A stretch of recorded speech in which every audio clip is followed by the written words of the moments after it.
The Equitable Life Assurance Society presents, This is Your F.B.I.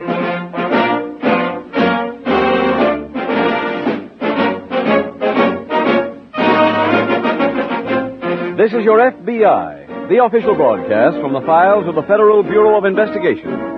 Presented transcribed as a public service by the Equitable Life Assurance Society of the United States and the Equitable Society's representative in your community.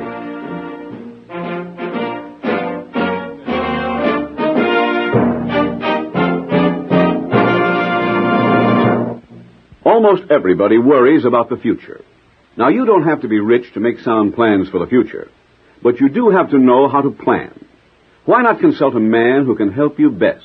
He's your neighbor, your local Equitable Society representative. He's a helpful man, a friendly man, and a straight-talking man. In about 14 minutes, we'd like to tell you more about your Equitable Society agent and how he can help you to plan for the future and enjoy the many advantages of membership in the Equitable Life Assurance Society of the United States.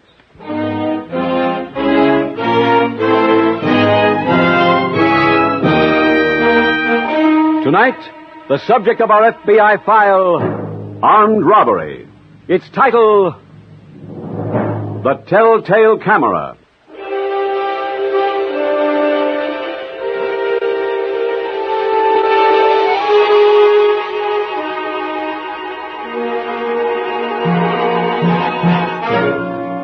Every criminal in the country is a menace to you, the decent citizen. But of all criminals, perhaps one type is more dangerous than the others. He is the lawbreaker who operates behind the front of a legitimate business. That kind of man is more dangerous because he frequently is shrewd to the point of cunning, and also because he never actually commits the crime himself. He leaves that to hired hands and protects himself with perfect alibis. It is never a secret to the law enforcement agencies in a community that such a man is operating. But knowing a criminal is at work and getting evidence are two different things. For one of the basic principles of our way of life is that the accused is innocent until proven guilty. This evening we bring you part of the case history of one of those super hoodlums, a man who tried to live his life of crime by remote control.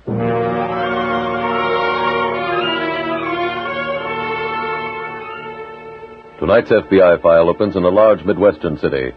Two men sit in a downtown theater watching the end of a movie.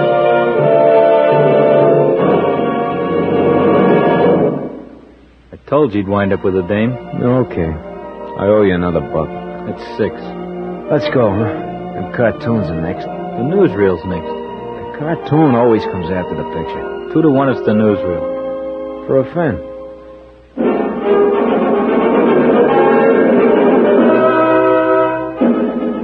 The camera views your movie theater news. It's $11, yo. I ain't won anything today. It's a big day in Dixie as the New Brunswick Dam opens, and the water comes through the giant turbines for the first time. Don't get wet. Here it comes. And above the dam, the water is now deep enough for trout fishing. And are the folks taking advantage? Even money, the guy don't catch anything. Well, sure he will. Otherwise he wouldn't use his picture. You got 6 to 5. Nod your head. The dam isn't too much of a success the first day. The opinion of the game warden is that the fish are staying away till they get used to the new riverbed. Oh, what a shame. All these fishermen and all anybody caught was a cold. That's 16 you owe me.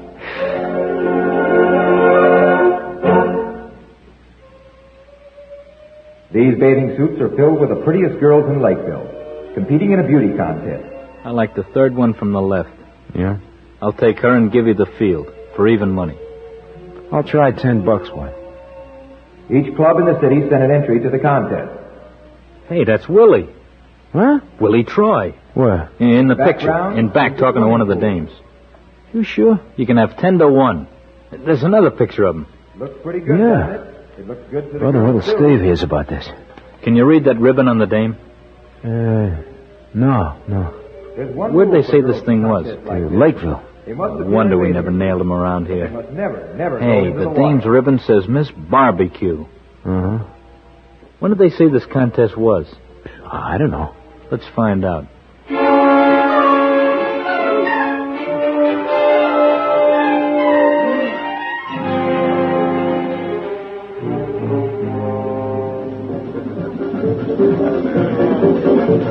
Hey, Chuck, let's have another hunk of ice, huh?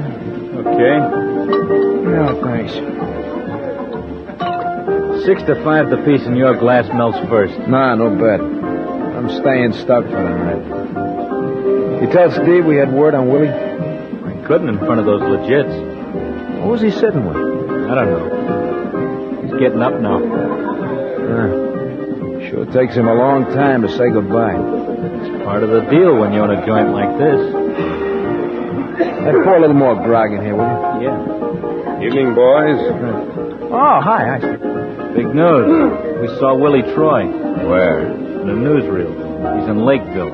He was a week ago, and they took the pictures of some beauty contest. What was he doing in a beauty contest? He was on the sidelines talking to one of the dolls. Was she wearing any of the jewelry? Oh, she was in a bathing suit. Lakeville. I wonder why I went there. I hear they got action going 24 hours a day. No, but there's no fence in town. Nobody big enough to handle that much jewelry. Maybe he still got the loot. After all, he only ran out 2 weeks ago. Steve, you got any pals in Lakeville? Nobody I could ask to knock Willie off for us. Tell you what, you two go out there yourselves. Stay till you find him.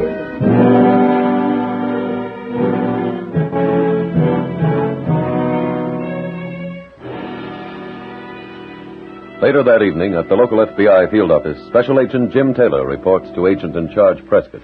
You send for me, Mr. Prescott? Oh, yes, Taylor. I'm putting you on a new investigation. Interstate transportation of stolen property. Oh, what kind of property? Jewelry. The police in Acton raided a suspected fence a few days ago and recovered about $100,000 worth of stolen jewels. Well, big operator. Yes, and he may have been dealing with some big operators from around here. Oh? The police sent a list of the jewelry to Washington.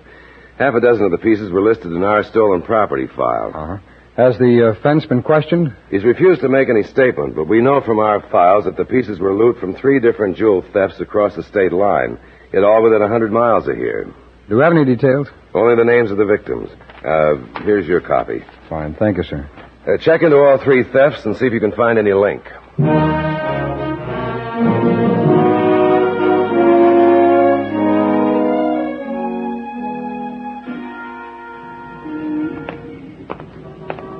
Isn't that barbecue joint supposed to be on this block? That's what the guy said.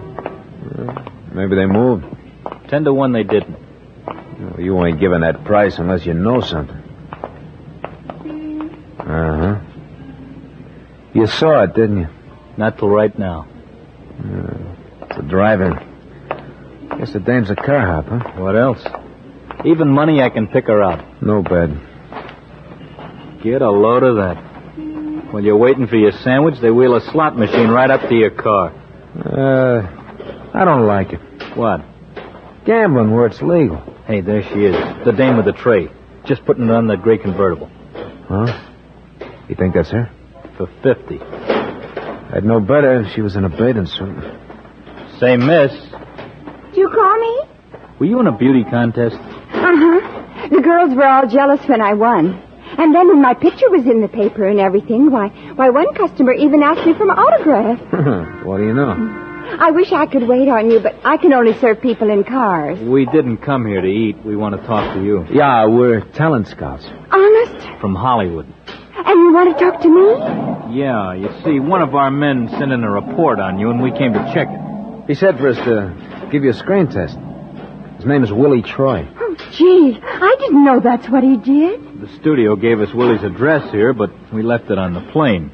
Where's he living? Well, I don't know, but when you see him, tell him I'm sorry about getting so mad. But how did I know he was a talent scout? And what would you do if you was a girl and you went out and your date left you standing at a bar while he went to talk to some singer and he stayed away over an hour? Girl singer? Yeah, that big blonde at the Club Jackpot. What's her name? I don't know, but... Say, can you get my picture in the paper again? They had it in when I was in the contest and all my friends saw it. Yeah, sure. We can handle that. Come on. Let's get over to the Club Jackpot.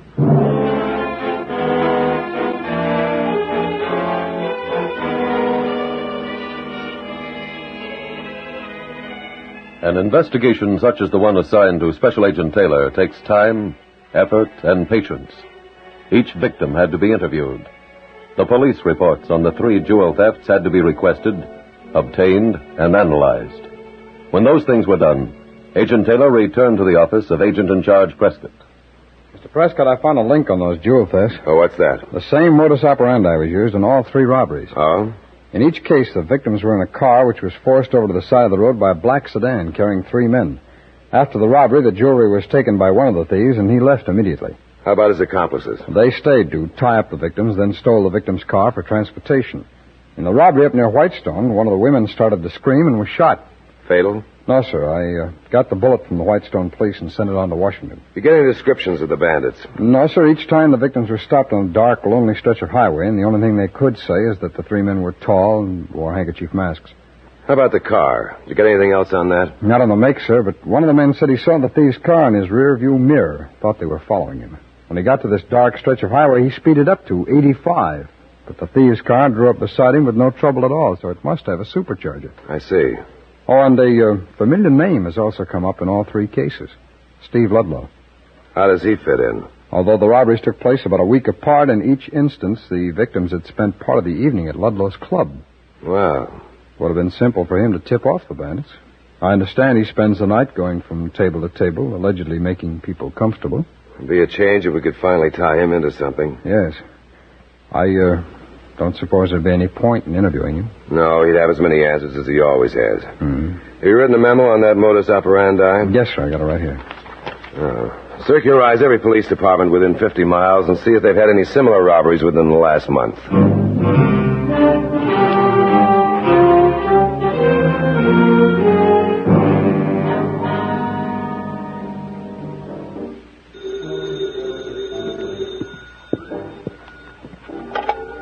Hello? Mr. Steve Ludlow? Yes? Lakeville calling. Here's your party. Hello? Hello? Go ahead. Hello? Hello, Steve? Yeah. This is Chuck. Oh, how'd you make out?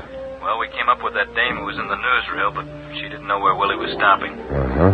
Then we got to a singer in one of the joints out here, and she said Willie gave her the brush for $1 in the chorus at one of the hotels. The chorus dame didn't know where he lived either. Chuck, never mind the play-by-play. Did you find Willie? Yeah. He's living in a little bungalow just outside of town. You been through it? Not yet. You seen him? No, he's out fishing on some lake near here. When'll he be back? I don't know. You go on over to his place and try to find that merchandise. Okay. Then wait around for him to come home. Even if we find the stuff? Yeah. And be sure to give Willie my best regards.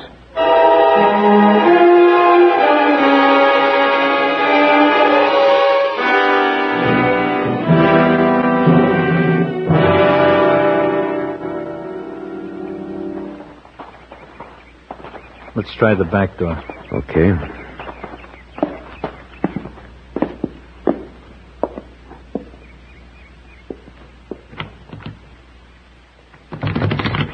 Locked. Should we try to pick it?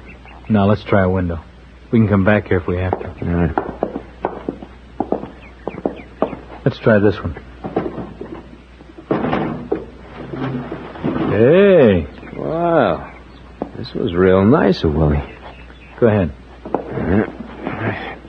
Can I give you a hand? No, I can make it. Hey, you better close that window. Oh, yeah.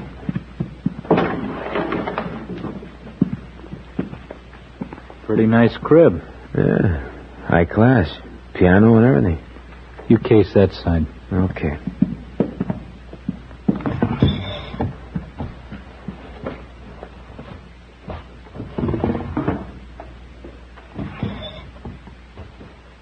Nothing so far. No luck over here either. Hey, Chuck. Yeah. Car coming.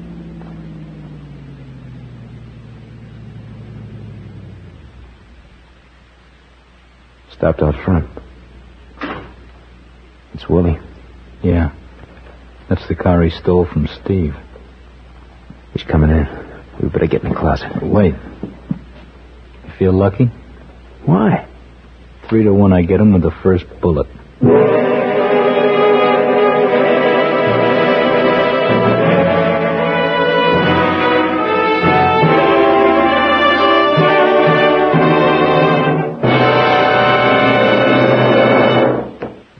return in just a moment to tonight's exciting case from the official files of your FBI. No one can foretell the future, but everyone can protect himself and his family against future hazards. That's why more than 5 million families are members of the Equitable Life Assurance Society of the United States. Take, for instance, the family of Mr. James G. Bates, one of our members whose experience may be helpful to you. Mr. Bates, what made you interested in Equitable? Well, Mr. Keating, my wife and I wanted to own our own house free and clear. And we heard you describe a way to do that years ahead of time on this program. That's the Equitable Assured Home Ownership, or AHO plan. That's right. We called our local Equitable representative and he came right over. We told him our problems. He described how the plan covered a low-cost first mortgage with special life insurance protection, and how one convenient monthly payment took care of everything. It was a relief to know that if something happened to me, my wife would get the home immediately free and clear. Our Equitable representative was friendly, helpful. He talked straight. And he made it all seem so easy and sensible. Well, now, that's typical of Equitable representatives everywhere. It's reassuring to know, too, that every Equitable man is backed up by a staff of trained experts in the Equitable Home Office. Actuaries, technicians, and economists. So, please remember, no matter what your insurance problems may be, your local Equitable Society representative will be glad to discuss them with you, analyze them, and present a plan without any obligation to you. Simply consult your local telephone directory for the name of your local Equitable Society representative, or write to the Equitable Society, care of this station. You'll be glad you did. That's EQUITABLE. The Equitable Life Assurance Society of the United States.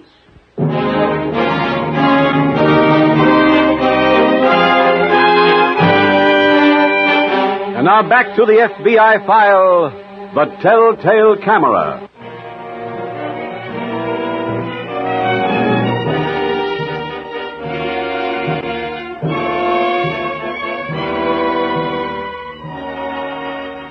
In an effort to help prevent more crimes of the type which brought about the investigation of the case you are now hearing dramatized, your FBI asks those listeners who possess valuable jewelry to exercise caution in carrying and displaying it. For criminals who specialize in thefts of jewels are always at work. Last year, for example, according to your FBI's annual Uniform Crime Report, criminals stole jewelry and precious metals valued at more than $8.5 million.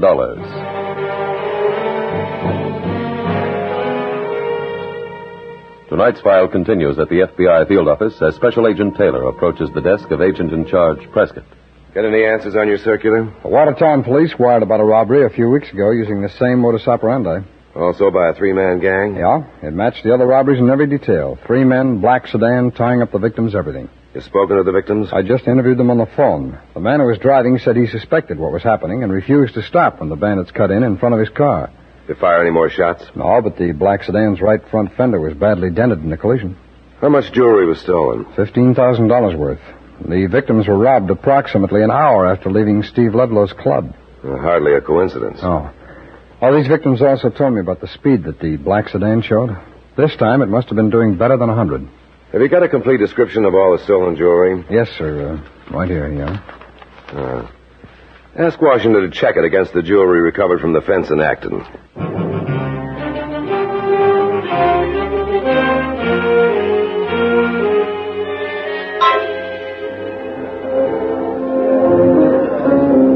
Welcome home. Thanks, Steve. Hi.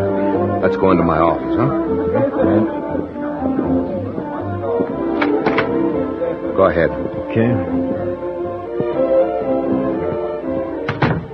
Well, how'd it go? We gave Willie your best regards. Fine. Yeah, he was real surprised. Did you get the jewelry? No. You're kidding. After I cooled him, we went through the whole joint. He must have stashed it someplace else. Did you frisk him? Uh-huh. No pawn tickets, no bank books, and he was only carrying $37, so he couldn't have sold it. How about all those dames you told me about? Well, we went to see every one of them. All Willie gave them was the right time. I thought you two were pros. We are. Then how could you come back without the stuff? What'd you want us to do? Stay there till you found it. Steve, we did find your car. Yeah. We drove it back. Where is it? In the garage. That fender we told you about's pretty banged up. You have the garage guy put on a new one. And be sure it's ready for Friday night. Why? What happens Friday night? Your next job.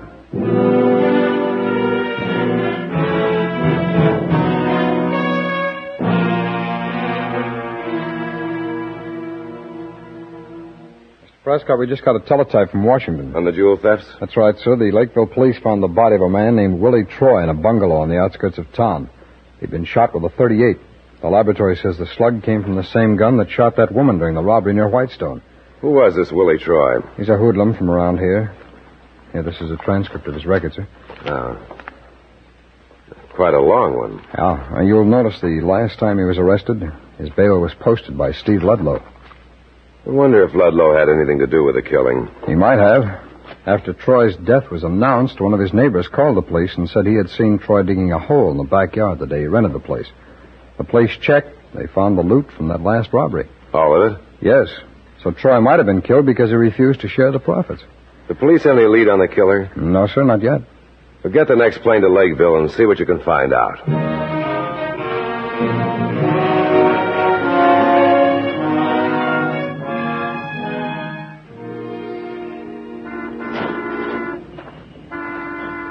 Pardon me, miss. Miss, are you Gladys Dawson? Yeah. How'd you know? Well, the police told me you brought them some information about two men who came here and asked you about Willie Troy. Well, if you think I'm stupid enough to believe you're a talent scout, too, you got another guess coming. Oh, no, ma'am. I'm a special agent of the F.B.I. Here are my credentials. Oh. Can you get my picture in the paper? Well, I don't know. I'd like to ask you a few questions about those two men. Well, I'd rather not talk about them. Oh, why not? Well, if there's anything I can't stand, it's somebody who lies to me. I should have known they weren't from Hollywood. They weren't wearing sports jackets. And they told me that they Miss Dawson, I can understand you're not liking those men, but there's a chance they committed a crime, and you may be able to help me catch them. Then would I get my picture in the paper? Yes, probably. Is there some place around here we could go while I ask you a few questions? Sure. Oh, that man wanted a quick hamburger. I better go get it.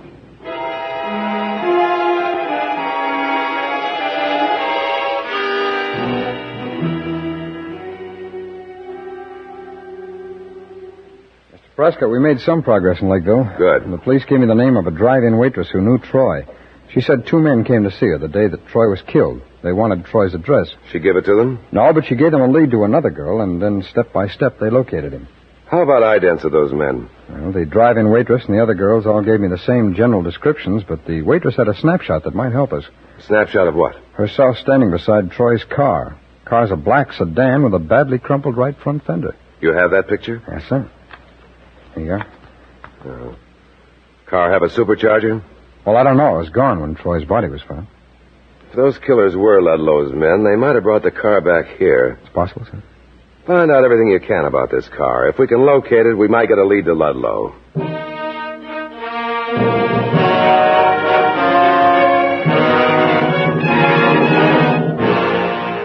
An examination of the photograph determined that the black sedan was a 1952 model of a popular make. A check of the records at the Motor Vehicle Bureau revealed what seemed to be a good investigative lead. A 1952 model black sedan of that make was registered in the name of Steve Ludlow. The license number was obtained, and an all-points alarm sent out.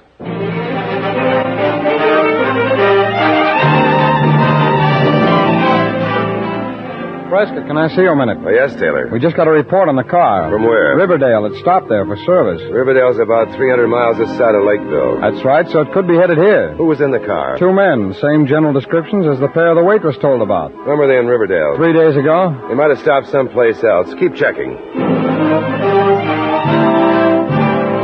Yes, Taylor? Car was seen day before yesterday in Park City. Lakeville, Riverdale, Park City. They're all on Route 30. And in a straight line for here. Uh-huh. Have copies made of that picture. How many, sir? Enough to send one to every garage and repair shop in town.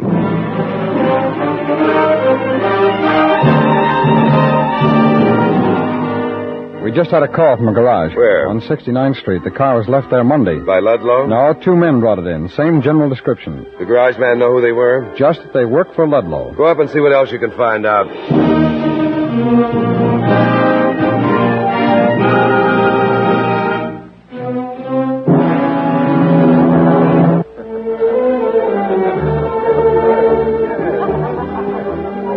I got a deal for you. Yeah? What kind? Even money. The next guy who comes in is wearing a soup and fish. What am I, crazy? Okay, even money ain't. Just so we got action. I wouldn't bet you I'm alive. Where have you two been? Right here. Car all fixed? Sure. Looks great. Okay. See the party at table 6? Uh-huh. Two women must be wearing 30 G's worth of ice. They, got a car outside? Yeah, they're from upstate. Hey, they're getting up to dance. No, they're leaving. They already paid the check. Good evening, Mr. Ludlow. Oh, sorry, I'm busy now. See the head waiter if you want a table. Oh, that's not what I'm here for. I'm a special agent of the F.B.I. Here are my credentials. What is it you wanted? I have a warrant here for your arrest. Steve, we gotta go. Just a minute, please. I've also got warrants for both of you. What are we charged with? Jewel theft and conspiracy to commit murder. Oh, don't try to run. Those men right behind you are also special agents. I'm not saying anything until I talk to my lawyer. Come on. You can call anyone you want when we get to headquarters.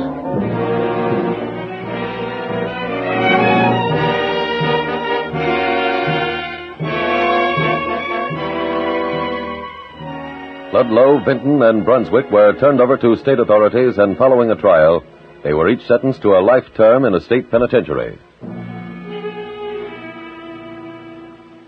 Special Agent Taylor was able to arrest the 3 criminals in tonight's case because of help from the FBI laboratory. The repairman at the garage where Steve Ludlow kept his car gave Agent Taylor the damaged fender he removed from the black sedan. Technicians at the laboratory examined the fender and reported that embedded in the metal were paint chips from the victim's car, which had rammed it in an attempt to escape. Ballistics experts from the laboratory made a further contribution. They reported that the gun found on Chuck Brunswick at the time of his arrest was the same gun which had been used to kill Willie Troy. It was therefore also the same weapon used in the robbery where one of the victims had been shot. When confronted with that evidence, all 3 men confessed. And thus your FBI removed 3 more dangerous criminals from circulation and further carried out its assignment, its job of protecting you, the American people.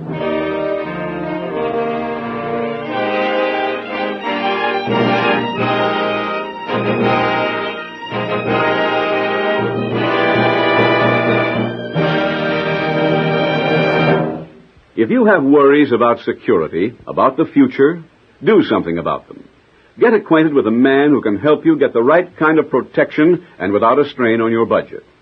Whatever your protection problem, home ownership, education for your children, retirement, health and accident, talk it over with your local Equitable representative. He's friendly, he's helpful, and he knows the answers.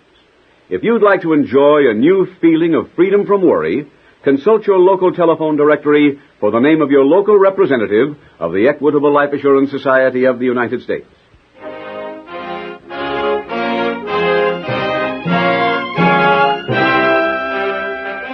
Next week, we will dramatize another case from the files of the Federal Bureau of Investigation. Its subject, armed robbery. Its title, The 5-Fathom Stick-Up.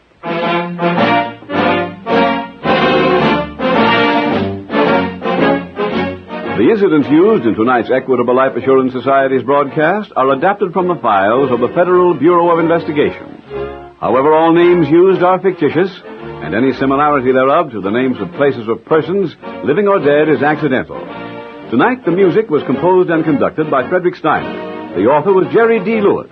Your narrator was William Woodson, and Special Agent Taylor was played by Stacy Harris. Others in the cast were Anthony Barrett, Harry Carey Jr., Tony Caruso, Isabel Jewell, Gil Stratton Jr., and Carlton Young. This Is Your F.B.I. is a Jerry Devine production. This is Larry Keating speaking for the Equitable Life Assurance Society of the United States and the Equitable Society's representative in your community, and inviting you to tune in again next week at this same time when the Equitable Life Assurance Society will bring you another thrilling transcribed story from the files of the Federal Bureau of Investigation. The 5-Fathom Stick-Up on This Is Your F.B.I.